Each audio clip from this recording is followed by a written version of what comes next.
ආයිබෝවන් දරුවනේ අද අපි කතා කරන්නේ ඊටාම වැදගත් මාතෘකාවක්.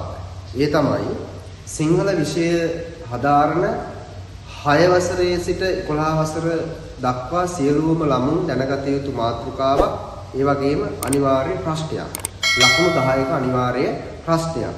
ඒ තමයි අපි කොහොමද හරියටම රාජකාරී ලිපියක් ලියන්නේ? රාජකාරී ලිපියක් ලියනකොට දරුවනේ දැනගත යුතු මූලික කරුණු ටිකක් තියෙනවා. අපි මුලින්ම බලමු ඒ මූලිකාංග ටික මොනවද? ඒ ඇතුළත් විය යුතු දත්ත ටික මොනවද කියලා අපි මුලින්ම බලමු. රාජකාරී ලිපියක් ලියනකොට දරුවනේ අනිවාර්යයෙන්ම මෙන්න මේ කියන මූලිකාංග ටික ඇතුළත් විය යුතුයි. යවන්නාගේ නම, තනතුර, ලිපිනය හා දිනය. ලබන්නාගේ තනතුර හා ලිපිනය, ආමන්ත්‍රණය, අදාළ කරුණු, ඒ වගේම අස්සන කියන මෙන්න මේ මූලික කරුණු ටික මුලින්ම මෙන්න මේ කරුණු ටික ඇතුළත් විය යුතුයි. ඒ වගේම තමයි දරුවනේ අපේ රාජකාරී ලිපියක් ලිවීමේදී මෙන්න මේ වගේ ආකෘතියක් භාවිතා කරන්න ඕනි. ආප්සෙට් කොලයක වම් පැත්තෙන් තමයි රාජකාරී ලිපිය ආරම්භ කරන්නේ. ඉතින් මෙන්න මේ කියන ආකෘතියට අනුව අපි ඒ රාජකාරී ලිපිය කොහොමද ලියන්නේ කියලා ලියලා බලමු. ඔයාලගේ පේපරේට ලකුණු 10ක ප්‍රශ්නයක් හැදෙන්නේ මෙන්න මේ විදිහට දරුවනේ. මේ වගේ ප්‍රශ්නයක් තමයි ඔයාලට තියෙන්නේ. ප්‍රශ්නේ තමයි කොළඹ හත මාක්ස් ප්‍රනාන්දු මාවතේ පිහිටි පුරාවිද්‍යා දෙපාර්තමේන්තුවේ තැන්පත් කර ඇති පුරාවස්තු හා සෙල්ලිපි පිටපත් නැරඹීමට අවසර ලබා ගැනීම සඳහා එහි අධ්‍යක්ෂකවරයා වෙත කුලියාපිටිය මධ්‍යම විද්‍යාලයේ විදුහල්පතිතුමාගේද අයුරින් ලිපියක් සකස් කරන්න. මේ වගේ ප්‍රශ්නයක් අහුවාම අපි කොහොමද ඒක හරියටම මේ විදිහට ලිපියක් සකස් කරන්නේ? දරුවනේ මේ විදිහට දැන් ඔයාලා විදුහල්පතිතුමා විදිහට තමයි දැන් අපි මුලින් ප්‍රශ්නේ කරා විදුහල්පතිතුමා විදිහට තමයි මේ ලිපිය සකස් කරන්නේ.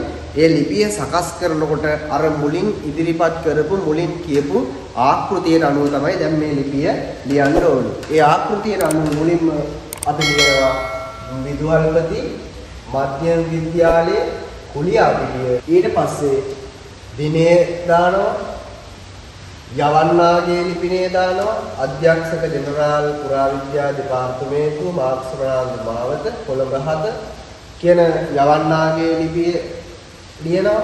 ඊට පස්සේ ආමන්ත්‍රණය අපි දැන් අධ්‍යක්ෂකවරයාට ලිපිය ලියන නිසා අපි අධ්‍යක්ෂකවරයාට ආමන්ත්‍රණය කරනවා දරුවනේ අධ්‍යක්ෂක ජෙනරාල් තුමනි. මොකක්ද වෙන්න ඕනි? මාතෘකාව. අපි මොනවා සම්බන්ධවද මේ ලිපියේ ඉදිරිපත් කරන්නේ? ඊට පස්සේ අපේ අවශ්‍යතාවයට අනුව මාතෘකාව සකස් කර ගන්නවා. ඒ අනුව පුරාවස්තු හා සෙල්ලිපි පිටපත් නැරඹීම සඳහා අවසර ලබා ගැනීම. මේක තමයි ප්‍රශ්නයට අදාළව අපිට හදාගන්න පුළුවන් මාතෘකාව. ඒ විදිහට හදාගත්ත මාතෘකාවට අපි මෙන්න මේ විදිහට කරුණු ගලපනවා. අප විද්‍යාලයේ පුරාවිද්‍යා සංගමය වාර්ෂිකව සංවිධානය කරන අධ්‍යාපන චාරිකාව මෙවර කොළඹ ප්‍රදේශයේ පිහිටි වැදගත් ස්ථාන නැරඹීම සඳහා යොදාගෙන ඇත. ඒ අනුව 2025 10/15 වන දින පෙරවරු 9-10 අතර කාලයේ ඔබ දෙපාර්තමේන්තුවේ තැන්පත් කර ඇති සෙල්ලිපි පිටපත් නැරඹීමට බලාපොරොත්තු වන බැවින් ඒ සඳහා අවසර ලබා දෙමින් කාර්මිකව ඉල්ලා සිටිමු. මෙන්න මේ විදිහට ඉතා කෙටියෙන් සංක්ෂිප්තව ඔයාලගේ කාරණාව මේ ලිපියේ ඇතුළත් කරන්න ඕනි, අන්තර්ගත කරන්න ඕනි. මෙන්න මේ වම් පැත්තේ කෙළවරින් අවජාතෝතිය දානවා.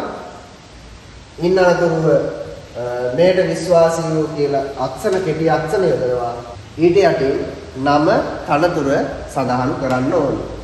ඒ වගේම තමයි දරුවනේ රාජකාරී ලිපියක් ලිවීමේදී ලකුණු 10ක් ලබා ගන්න නම් අපි මේ ලිපිය මේ විදියට ලියලා විතරක් නැති අපේ අවධානය යොමු කරන්න ඕනි වැදගත් කරුණු ටිකක් තියෙනවා. ඒ තමයි අපි ලිපියක් සකස් කිරීමේදී අනිවාර්යයෙන්ම අවධානය යොමු කරන්න ඕනි මෙන්න මේ කියන කරුණු පිළිබඳව. ඒ තමයි දරුවනේ ඔයාලා බහුතරයක් මේ ලිපිය ලිව්වට මෙන්න මේ කියන කාරණාව පිළිබඳව වැඩි අවධානයක් යොමු කරන්නේ නැති නිසා ලකුණු 10න් 10ම ඔයාලට ලබා ගන්න බැරි වෙනවා. ඒක තමයි අක්ෂර වින්‍යාසයේ පිළිබඳව අවධානය යොමු කරන්න ඕනේ.